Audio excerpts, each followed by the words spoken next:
Hey, come here. Food lubes. Huh? You with me? Not foods you should use as lube. I feel like I need to say that. This is lube to use for your food.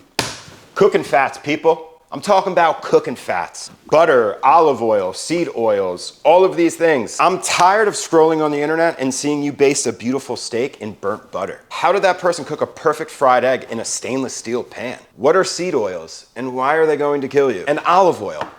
Is she really a virgin? I mean, everybody's using her. Let's be real. You don't know, and that's okay. It's not your fault. Welcome to Food Lubes.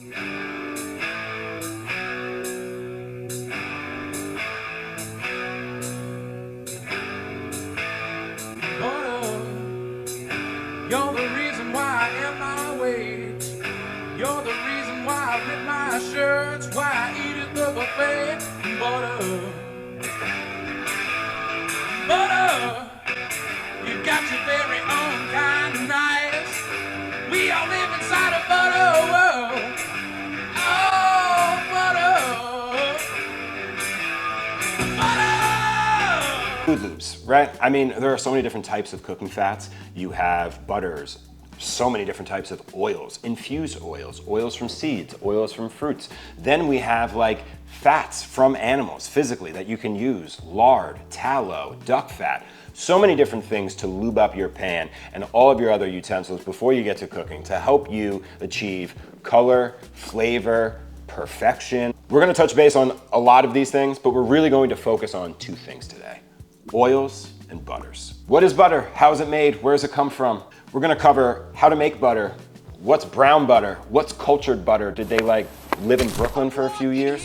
So let's start at the beginning, right? What is butter? Butter is a dairy product found on most shelves all over the world. And it's comprised mainly of butter fat, water, and some milk solids. That's essentially butter. Now you can make butter from really any sort of milk. In fact, the earliest of butters were made from elk, yak, or goat's milk.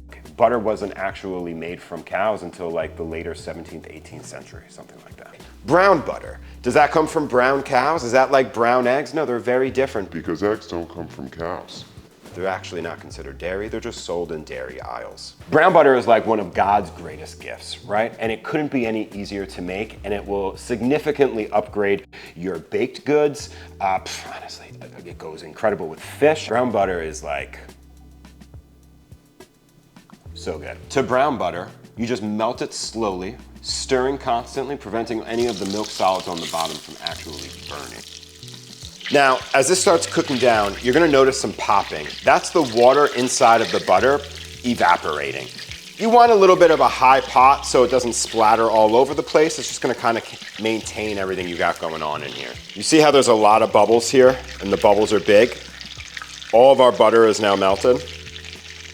You see the milk solids on the bottom are starting to get brown in color. They're starting to caramelize. They're starting to undergo what's known as a Maillard reaction.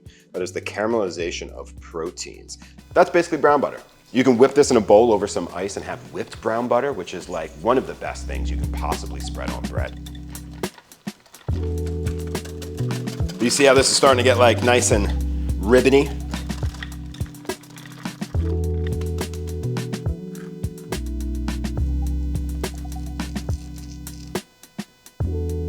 Then you have clarified butter, right? Clarified butter, very simply put, is basically melted butter that has been cleaned up of any of the impurities that rise to the top. That's basically clarified butter. The result is basically just pure butter fat with a higher smoke point. We'll get to smoke points in a bit. Now, just to clarify, hey now, ghee is basically just clarified butter that's been taken a little bit further. All of the water has now been evaporated. All of the impurities are also now cleaned. It's like super, super clean butter. It will have a longer shelf life and a slightly nuttier aroma. Now, if you've ever been to like a fancy restaurant or something, or I don't know, maybe like a farm store, and you picked up some of their butter, took it home and had a taste, and you're like, this is the most incredible butter that I've ever personally had in my life. How does one achieve this? Cultured butter is exactly what it sounds like. It is butter that was given a live culture. So much like sour creams, creme fraiche, even your yogurts, right? There is a bacteria culture in here.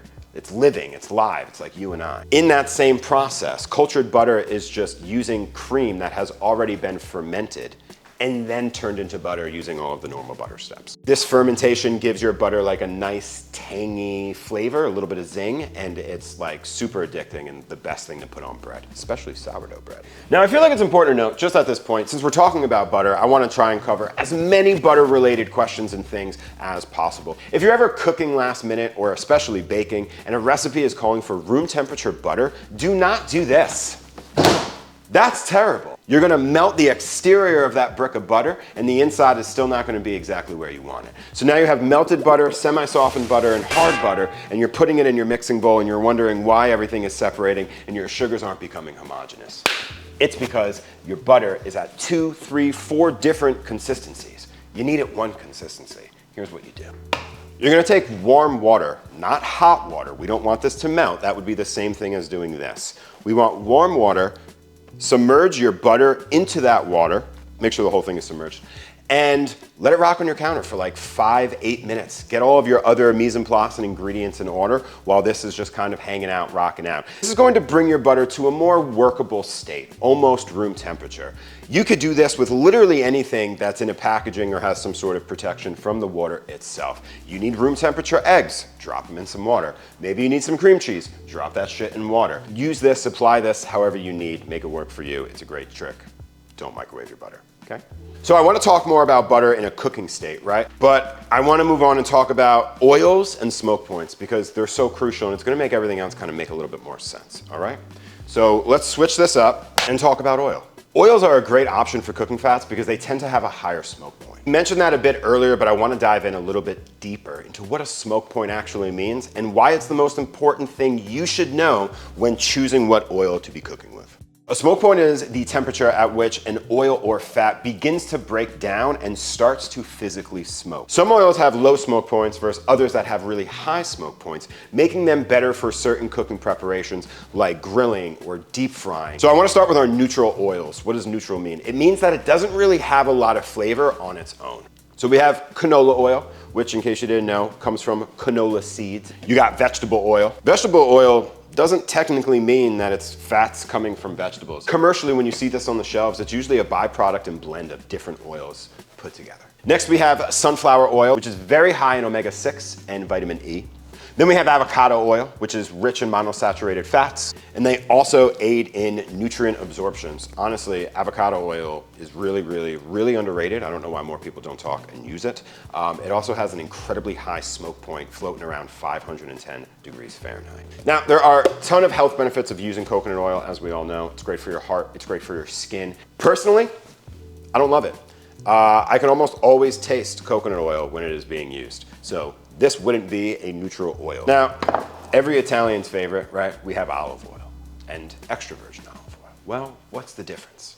Olive oil is primarily composed of monosaturated fatty acids, particularly oleic acid, which are considered a healthy fat. So it's not actually bad for you. So a lot of people are like, oh, olive oil is healthy. Let me gluck my pan up and pour a shit ton of olive oil in there. That is not healthy. Yes, there's a ton of antioxidants. Yes, it's actually good for your cholesterol.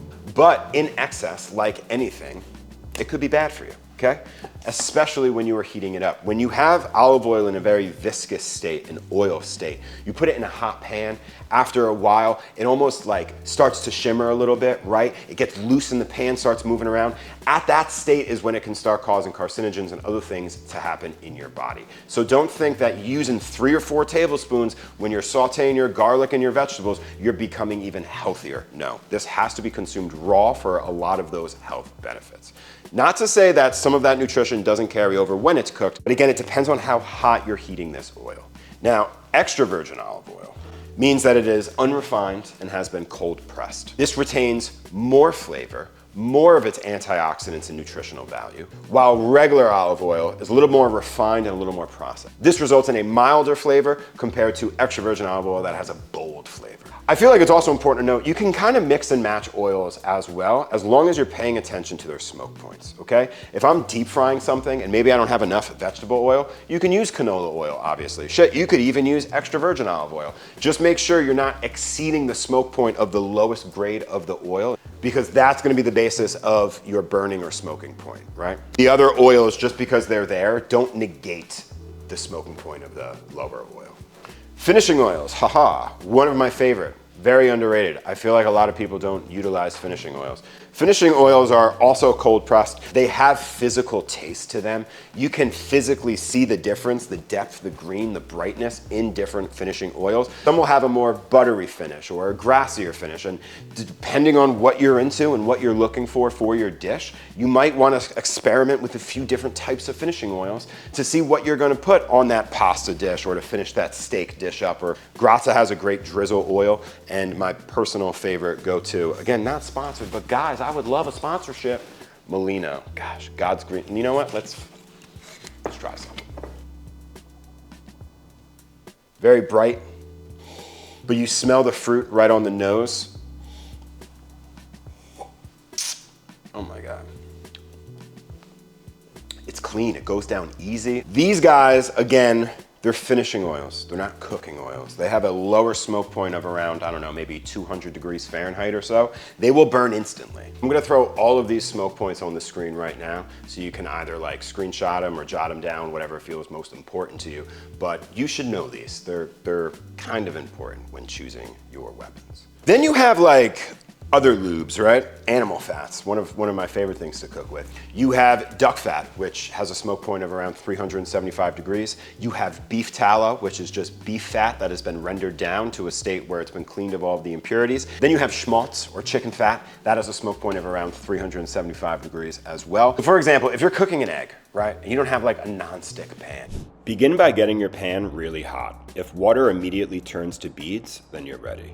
Add your oil, and a few seconds later, add the egg. Don't touch it. Let it cook. It needs to now form a barrier or crust on the bottom.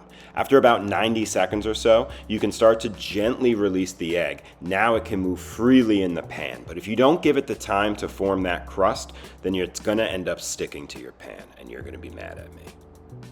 It couldn't be any easier. It just takes a little bit of practice. That's how you create non-stick eggs in a stainless steel pan. Now when it comes to cooking a steak, I love using tallow, but you can use oil if you prefer or if you don't have tallow.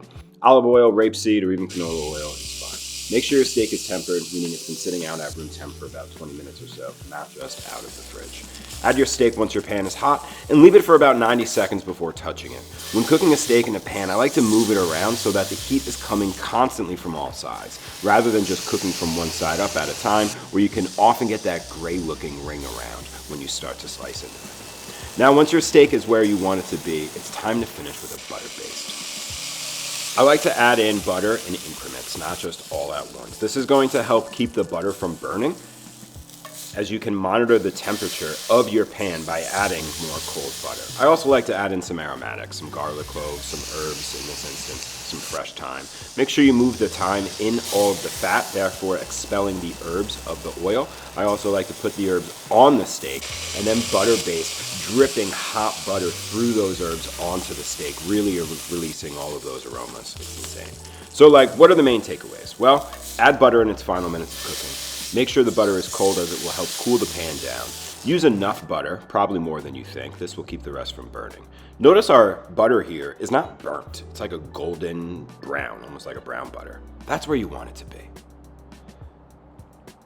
Look at that. Perfect medium rare, tender, nailed it.